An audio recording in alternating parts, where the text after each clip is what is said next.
Never believe that a few caring people can't change the world. For indeed, that's all who ever have. That amazing and wise saying was said by Margaret Mead. In this very moment, I can be that person. You can be that person. We can be that person. Homelessness is an issue that affects over 555,000 people nationwide. 35% of those people unsheltered and 65% sheltered. People around the country are being affected by homelessness and not enough people care. That person you see on the streets, it could be you, it could be me, it could be a loved one. Now, to end homelessness in America as a whole, the United States government says it would cost roughly $20 billion. Jeff Bezos could end homelessness in America as a whole and still be the richest man alive. If enough people in the world cared, we would be the change not just in a person's life, but in the world. Well, I guess where I'm going with this speech is, I'm going to show you how homelessness affects people around the country and what we can do to make that change. Now, you're probably sitting here asking yourself, what is the issue and what contributes to homelessness as a whole? But before we get into all that, let me ask you something. When you drive past a homeless person, do you instantly think, oh yeah, they must have done drugs? Or maybe they're just too lazy to get a job? Well, if you have, don't worry, because you aren't the only one. But let's see if that prediction is correct. Well, according to the National Homelessness Organization, the main reason for homelessness is simply poverty. Homelessness and poverty are inextricably linked. People below the poverty line are frequently unable to pay for housing, food, childcare, healthcare, and education. And difficult decisions must be made when limited resources cover only some of those necessities. Often, it will come down to housing, which absorbs a high proportion of income tax that must be dropped. Now, this point brings me to a heartbreaking story of a mother, a father, and 2 children. Now, this family was well off, living happily and worry-free, until they weren't. A few years after the second child was born, the father tragically died in a car accident, and the mother was left with 2 children, unemployed, and with no help. Well, fortunately, I have parents who do want to be that change. My parents were able to give her clothes, food, and most importantly, just a person for that family to have whenever they needed it. Now, my parents didn't change the world, but they definitely did change hers. Another major reason is eroding work opportunities. The media reports of a growing economy and low employment mask a number of important reasons why homelessness persists and in some areas of the country is worsening. And I bet we can all relate to that considering our current situation, not just in the country, but in the world, and the current unemployment rate in this country, which is 6.7%. Some of the reasons that this issue continues to persist is the lack of affordable health care. I know, you're probably so shocked. America is one of the only countries in the world without affordable health care. Like, come on, America. Now, more bitter topics, which are domestic violence, mental illness, and addiction. The relationship between addiction and homelessness is the one that we will get more into, and is one that is incredibly complex and extremely controversial. While rates of alcohol and drug abuse are disproportionately high among the homeless population, the increase in homelessness cannot be explained simply by addiction alone.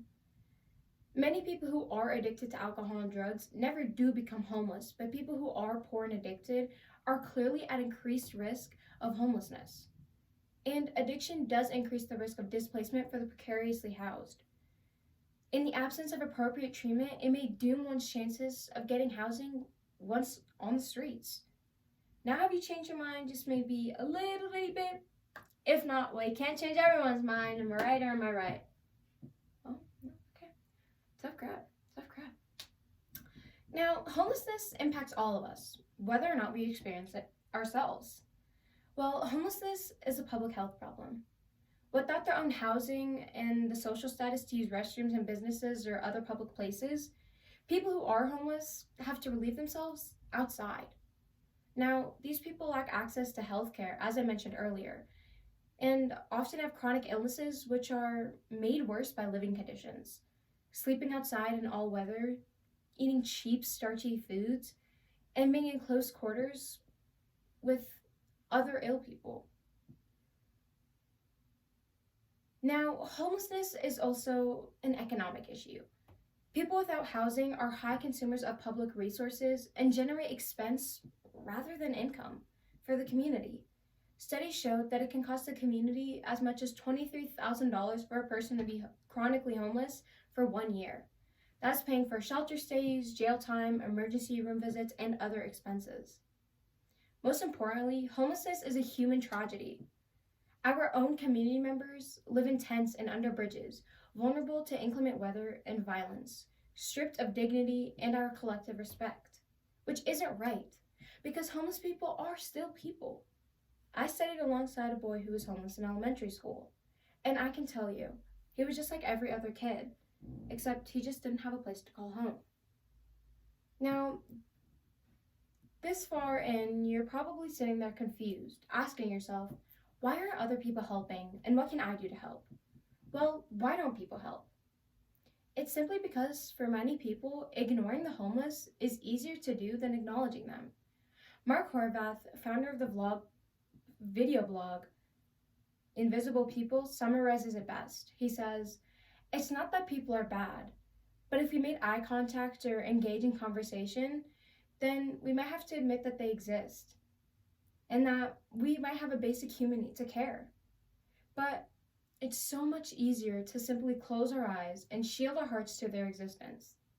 Now, due to the constant denial the homeless receive when asking for help, most admit to feeling invisible to the people around them. Poverty is an ugly reality, and when confronted with it, any of us choose to look away, not wanting to accept a reality that doesn't align with our own. And for most, they simply worry about their safety. Okay, now this is where you come in. How can you be that change? Well, I can tell you right now, it doesn't take as much as you think. Now, before I keep going, I have a story and a quick reminder.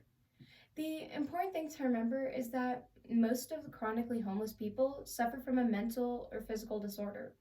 They are less likely than others to find themselves a job and get help when they need it on their own. They need more encouragement than others might to get themselves to a better place. While many ignore the homeless because they feel giving them money is a handout, what they truly need is to be recognized as people who need a hand up to get out of poverty. I once met a man while I was walking down the street in Florida. He was asking for money, so without thinking, I pulled out a few bills and gave them to him. Of course, I thought I was going to give him the money and carry on with my business as would he. But that didn't turn out to be the case. He stopped me and asked about me and told me I stood out to him because I didn't just give him money. I told him to stay strong and try his best. And that's a lot more than other people are willing to do. He had told me, a 13-year-old girl, that at that time, that those couple of words changed his life, and just for me, he wouldn't give up. And he didn't. He got a job, and he's doing a lot better now. Now, how can you help? To help the homeless, instead of giving them spare change, buy them a cup of coffee, food, or bottled water. This takes the burden off knowing where your money actually ends up and shows the individual you care enough to take the time to stand in line somewhere to place an order rather than just digging through your change. You taking the time out can help them feel like they matter and provide the encouragement they need to continue in the right direction. Making direct eye contact, smiling at them, and offering words of wisdom are helping them move in the right direction. And other than that, just speak out. Encourage others and go encourage others to go encourage others. And most importantly, speak for those who have been silenced. The homeless community has been silenced for too long, and enough is enough. Be their voice, then be the person who gives them their voice back. Now, how's everyone feeling about being those few caring people who will change the world? Good? Because I know I am. Homelessness is an issue that is nationwide, but is not one that is unfixable. There are endless reasons to why someone can end up in the situation they're in, and there are endless ways you can get them out of it. The homeless community has been silenced and ignored for too long. It's time to finally say that enough is enough. Now, no more just sitting and listening. Go be those caring people and go change the world. Thank you.